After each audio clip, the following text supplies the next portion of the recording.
Hello दोस्तों, स्वागत है आप सभी का हमारे यूट्यूब चैनल एसजे क्लासेस में। आज हम बात करेंगे हिंदी के उन सभी प्रश्नों की जो परीक्षा में बार बार पूछे जाते हैं। यहाँ पर हम आपको हिंदी की टीजीटी पीजीटी की संपूर्ण तैयारी करवाई जाएगी। अगर वीडियो अच्छा लगे आपको तो चैनल को सब्सक्राइब कर लीजिएगा। चलिए बिना समय गंवाए इस क्लास को शुरू करते हैं।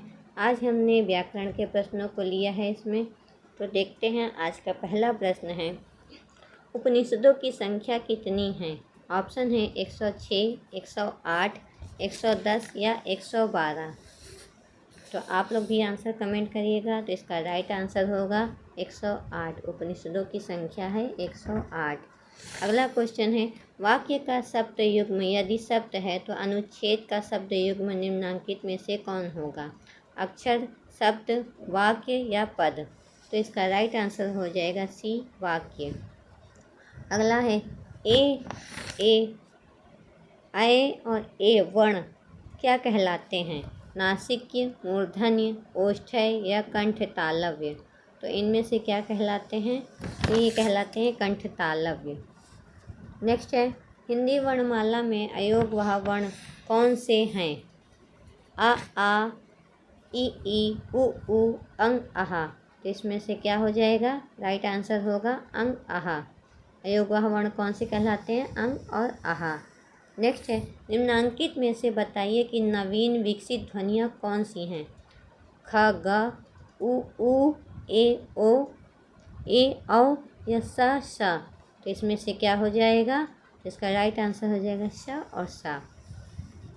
नेक्स्ट है, स, ह कौन से व्यंजन कहलाते हैं? प्रकंपी, स्पर्शी, संघर्षी या स्पर्श संघर्षी? इसका राइट आंसर हो जाएगा ये सभी संघर्षी व्यंजन कहलाते हैं। अगला है, निम्न में बताइए कि किस शब्द में द्वित्व व्यंजन है? पुनः, इलाहाबाद, दिल्ली या उत्साह? तो किस में है? तो द्वित्व व्यंजन इसमें दिल्ली में है। दिल्ली में आधा ला है ना, और 2 बार ला आया है, तो इसमें द्वित्व व्यंजन हो जाएगा। नेक्स्ट है, निम्न में से कंठ ध्वनियाँ कौन सी हैं? ऑप्शन है क, ख, या, र, च, ज या ट और अड़ा। तो इसमें क्या हो जाएगा? क, ख जो हैं ये कंठ ध्वनियाँ हैं। नेक्स्ट है, निम्न में से नासिक के व्यंजन कौन सा है? स, या, र या ग? तो नासिक के व्यंजन कौन सा है इसमें से? ये हो जाएगा इयाँ। इयाँ क्या है? इयाँ बोलने से पता चल रहा है ना, ये नासिक के व्यंजन में आता है। नेक्स्ट हो जाएगा, स्थान के आधार पर बताइए कि मूर्धन्य व्यंजन कौन से हैं? ग, घ, ज, झ, ड, ढ, प, फा। तो क्या हो जाएगा? इसका राइट आंसर हो जाएगा सी, ड, ढ। नेक्स्ट है, निम्न में से अल्प प्राण वर्ण कौन सा है? अ, आ, क, व, थ, ध, फ, भ। इसका राइट आंसर हो जाएगा बी, क और ग जो हैं ये अल्प प्राण वर्ण होगा। नेक्स्ट है, वस्तु, स्थान, भाव या विचार के द्योतक शब्द को क्या कहते हैं? संज्ञा, अव्यय, विशेषण या विशेष? इसका राइट आंसर हो जाएगा संज्ञा। वस्तु, स्थान, भाव या विचार का जो द्योतक शब्द होता है उसे क्या कहते हैं? संज्ञा कहते हैं। स्त्रीत्व शब्द में कौन सी संज्ञा है? जातिवाचक संज्ञा, व्यक्तिवाचक संज्ञा, भाववाचक संज्ञा या द्रव्यवाचक संज्ञा? तो इसका राइट आंसर हो जाएगा भाववाचक संज्ञा। स्त्रीत्व में क्या है? भाववाचक संज्ञा है। नेक्स्ट है, भारतीय शब्द का बहुवचन है। भारतीय शब्द का बहुवचन क्या होगा? भारतीयों, भारतीयों, भारतीलियों या कोई नहीं? आप लोग भी आंसर कमेंट करिए। तो इसका राइट आंसर क्या हो जाएगा? भारतीयों। भारतीय का बहुवचन भारतीयों। सूर्य शब्द का स्त्रीलिंग क्या होगा? सूर्याणी, सूर्या, सूर्याई या सूयो? इसका राइट आंसर हो जाएगा सूर्या। सूर्य का स्त्रीलिंग क्या हो जाएगा? सूर्या। अगला है, निम्नलिखित में से विशेषण चुनिए। इसमें से विशेषण क्या होगा? ऑप्शन है भलाई, मिठास, थोड़ा या स्वयं। तो इसका राइट आंसर हो जाएगा थोड़ा। थोड़ा क्या है? थोड़ा विशेषण है। नेक्स्ट है, निम्न में से विकारी शब्द कौन सा है? तथापि, बल्कि, एवं या मनुष्य? तो इसमें से विकारी शब्द क्या हो जाएगा? मनुष्य। मनुष्य क्या है? एक विकारी शब्द है। अगला है, निम्नलिखित में से ऋण शब्द कौन सा है? वाचनालय, समतल, विद्यालय या पशु? तो इसका राइट आंसर हो जाएगा पशु। पशु क्या है? एक ऋण शब्द है। नेक्स्ट है, निम्नांकित में से कौन सा शब्द कृदंत है? दुधार, भिड़ंत, मिठास या चतुराई? इसका राइट आंसर हो जाएगा, आप लोग भी आंसर कमेंट करिए, भिड़ंत। बी, भिड़ंत क्या है? एक कृदंत शब्द है। नेक्स्ट है, निम्न में से ऋण शब्द कौन सा है? मलयज, जलज, पंकज या वैभव? तो इसका राइट आंसर हो जाएगा वैभव।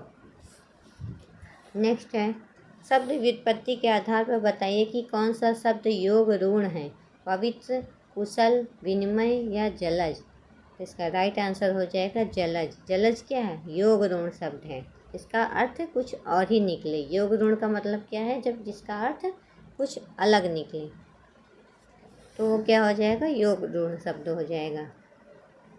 नेक्स्ट है, जो धातु या शब्द के अंत में जोड़ा जाता है उसे क्या कहते हैं? समास, अव्यय, उपसर्ग या प्रत्यय? जो अंत में जोड़ा जाता है उसे क्या कहते हैं?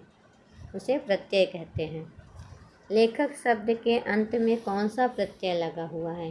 का, इक, आक या अक?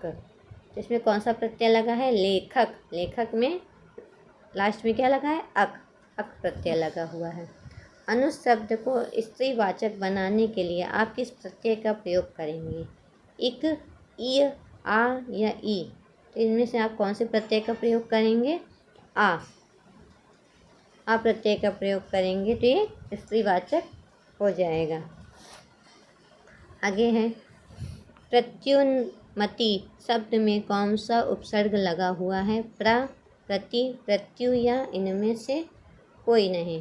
तो इसका राइट आंसर हो जाएगा प्रति। इसमें कौन सा उपसर्ग लगा हुआ है? प्रति उपसर्ग।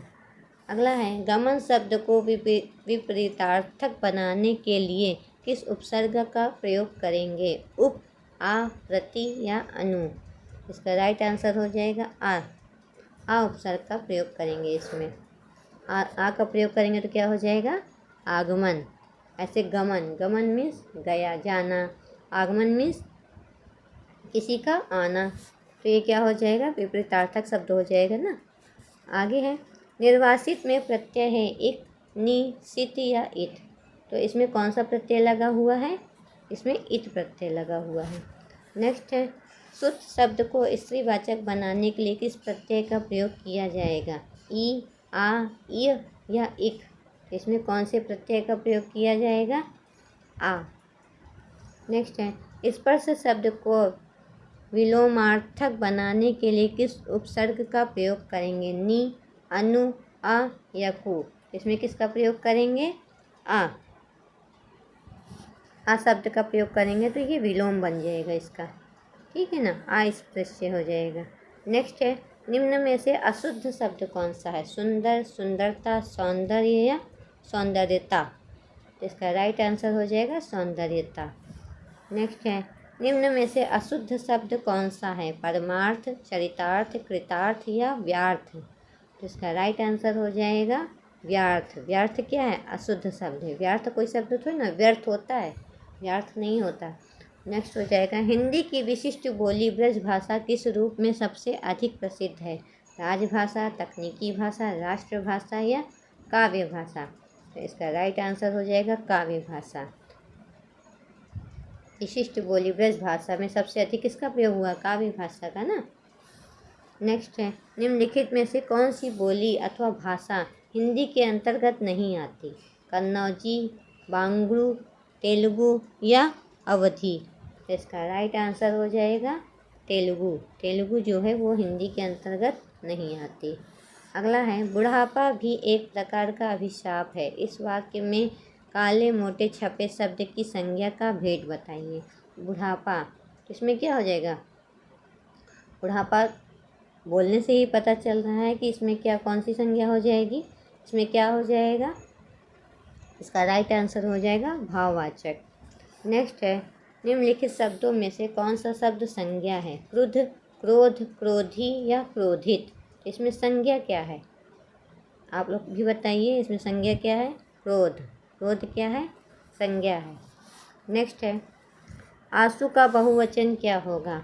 आंसू, आंसुएं, आंसुओं या इनमें से कोई नहीं। तो आंसू शब्द जो होता है वो हमेशा बहुवचन में ही प्रयोग होता है। तो इसका राइट आंसर हो जाएगा ए, आंसू। नेक्स्ट है, निम्नलिखित शब्दों में से एक शब्द पुल्लिंग है, उसे बताइए। बुढ़ापा, जड़ता, घटना या दया। तो इसमें से पुल्लिंग शब्द क्या है? बुढ़ापा। बुढ़ापा क्या है? एक पुल्लिंग शब्द है। नेक्स्ट है, निम्नलिखित वाक्य को पढ़िए तथा उसमें कारक के सही भेद को पहचानिए। हे प्रभु, मेरी इच्छा पूरी करो। इसमें कौन सा कारक होगा? अधिकरण कारक, संबंध कारक, संबोधन कारक या अपादान कारक। तो इसका राइट आंसर हो जाएगा संबोधन कारक। इसमें संबोधन किया जाता है ना, हे प्रभु, तो ये संबोधन कारक हो जाएगा। मेरी इच्छा पूरी करो। नेक्स्ट क्वेश्चन है, निम्नलिखित वाक्यों में से किस वाक्य में सर्वनाम का अशुद्ध प्रयोग हुआ है? ऑप्शन है, वह स्वयं यहाँ नहीं आना चाहती। बी, आपके आग्रह पर मैं दिल्ली जा सकता हूँ। सी, मैं तेरे को एक घड़ी दूंगा। डी, मुझे इस बैठक की सूचना नहीं दी थी। तो इसका राइट आंसर हो जाएगा सी, मैं तेरे को एक घड़ी दूंगा। ये क्या है? एक अशुद्ध वाक्य प्रयोग हुआ है। नेक्स्ट है, निम्नलिखित शब्दों में से कौन सा शब्द विशेषण है? ऑप्शन है, सच्चा, शीतलता, नम्रता या मिठास। तो इसका राइट आंसर हो जाएगा सच्चा। सच्चा शब्द क्या है? विशेषण है। नेक्स्ट है, निम्नलिखित वाक्य में काला शब्द विशेषण है, उसका भेद छाटिए। जैसे कुछ बच्चे कक्षा में शोर मचा रहे थे। तो इसमें क्या हो जाएगा विशेषण? गुणवाचक विशेषण, अनिश्चित परिमाणवाचक विशेषण, सार्वनामिक विशेषण या अनिश्चित संख्यावाचक विशेषण। तो इसका राइट आंसर हो जाएगा अनिश्चित संख्यावाचक विशेषण, क्योंकि इसमें कोई कुछ बच्चे दिया गया ना, बच्चों की कोई गिनती तो है नहीं, तो ये अनिश्चित संख्यावाचक हो जाएगा। फिर अगला है, निम्नलिखित क्रियाओं में से कौन सी अनुकरणात्मक नहीं है? फड़फड़ाना, मिमियाना, झुठलाना या हिनहिनाना। तो इसका राइट आंसर हो जाएगा झुठलाना। अगला है, निम्नलिखित वाक्यों में से कौन सा ऐसा वाक्य है जिसकी क्रियाकर्ता के लिंग के अनुसार ठीक नहीं है? राम आता है, घोड़ा दौड़ता है, हाथी सोती है, लड़की जाती है। तो बोलने से ही पता चल रहा है कि इसका राइट आंसर हो जाएगा सी, हाथी सोती है। ये सही नहीं है लिंग के अनुसार। निम्न में से किस शब्द में प्रत्यय का प्रयोग हुआ है? विकल, अलक, पुलक या धनिक। तो किस में हुआ है? पुलक। पुलक में अक प्रत्यय का प्रयोग हुआ है ना। नेक्स्ट है, इनमें से कौन सा शब्द समूहवाचक प्रत्यय नहीं है? लोग, गण, वर्ग या प्रेस। तो इसमें कौन सा नहीं है? तो ये हो जाएगा प्रेस। प्रेस क्या है? समूहवाचक प्रत्यय नहीं है। लोग, वर्ग, गण ये सब समूहवाचक में आते हैं। नेक्स्ट है, परीक्षा शब्द निम्नलिखित वर्गों में से किस वर्ग में आता है? तत्सम, तद्भव, देशज या विदेशी। तो ये किस में आता है? ये तत्सम शब्द में आता है। नेक्स्ट है, व्यवस्था से पूर्व कौन सा उपसर्ग लगाएं कि उसका अर्थ विपरीत हो जाए? अ, आ, अप या परी। तो इसमें कौन सा उपसर्ग लगेगा? आप लोग भी कमेंट करिएगा। तो इसमें उपसर्ग लगेगा आ, सॉरी अव्यवस्था हो जाएगा, तो ये विपरीत हो जाएगा। नेक्स्ट है, किस शब्द में आवा प्रत्यय नहीं है? दिखावा, चढ़ावा, लावा या भुलावा। तो इसका राइट आंसर हो जाएगा सी, सी में आवा प्रत्यय नहीं लगा है। नेक्स्ट है, प्रतिकूल शब्द में कौन सा उपसर्ग प्रयुक्त है? ऑप्शन है, प्र, परा, परि या प्रति। तो इसका राइट आंसर हो जाएगा प्रति। प्रति उपसर्ग लगा हुआ है ना इसमें। नेक्स्ट है, कौन सा उपसर्ग आचार शब्द से पूर्व लगने पर उसका अर्थ जुल्म हो जाता है? दुर, अति, निर या अन। इसका राइट आंसर हो जाएगा अति। वीडियो कैसी लगी आप लोग कमेंट करके ज़रूर बताइएगा। अगर अच्छी लगी हो तो लाइक करिएगा, शेयर करिएगा और हो सके तो सब्सक्राइब भी कर लीजिएगा। धन्यवाद।